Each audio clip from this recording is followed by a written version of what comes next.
Hello everyone, welcome to biology study. आज की video में हम बात करेंगे नीट के बारे में। नीट क्या होता है, इसके लिए हमारी क्वालिफ़िकेशन क्या होनी चाहिए, एज लिमिट क्या होती है और सिलेबस कैसा होता है और एग्ज़ाम पैटर्न कैसा होता है।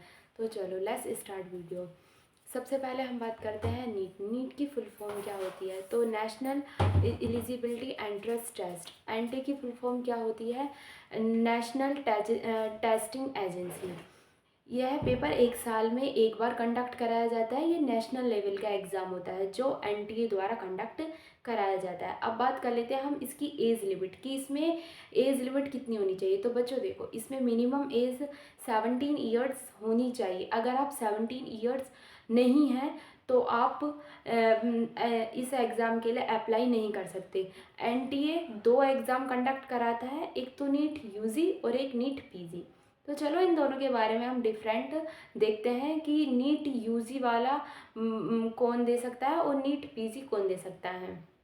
ठीक है, तो नीट यूजी जो 12th पास आउट हैं वो नीट यूजी का एग्ज़ाम दे सकते हैं। और नीट पीजी वाले बच्चे जो पोस्ट ग्रेजुएशन के लिए अप्लाई करेंगे वो नीट पीजी का एग्ज़ाम दे सकते हैं। जैसे पोस्ट ग्रेजुएशन में कोर्स जो आते हैं वो एमडी और एमएस आते हैं, और अंडर ग्रेजुएट में जो कोर्स आते हैं वो एमबीबीएस और बीडीएस आते हैं। ठीक है, अब बात कर लेते हैं इसके एग्ज़ाम पैटर्न की। इसका एग्ज़ाम पैटर्न कैसा होता है, तो बच्चों देखो, यह एक ऑफलाइन मोड पर एग्ज़ाम होता है और एमसीक्यू क्वेश्चन आते हैं और नेगेटिव मार्किंग होती है।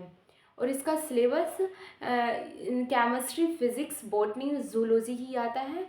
और इसमें एनसीईआरटी बुक्स 11th और 12th के अच्छे से कवर कर लो, उसी में से ऑलमोस्ट क्वेश्चन पूछे जाते हैं। ठीक है, अब क्वालिफ़िकेशन क्या होनी चाहिए, तो देखो बच्चों, आप 12th पास आउट होने चाहिए। 12th में पीसीबी होना चाहिए आपके पास, और आप 55 मार्क्स आपके 12th क्लास में होने चाहिए। अगर आपके 55 मार्क्स नहीं हैं तो आप इस एग्ज़ाम के लिए अवेलेबल नहीं होते हैं।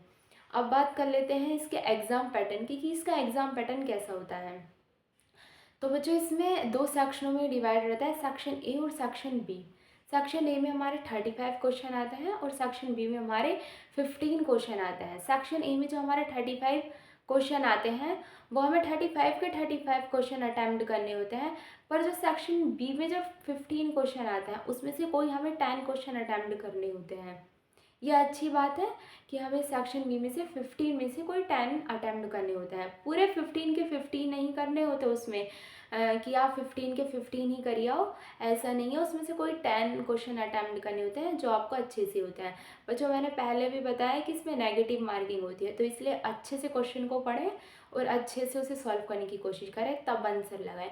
इसके लिए टाइम ड्यूरेशन होती है हमारी 3 आवर्स 20 मिनट्स। आज की वीडियो में बस इतना ही। अगर आप को कुछ क्वेरी या फिर डाउट्स हो तो आप कमेंट्स में मेंशन कर सकते हैं। Okay, thank you.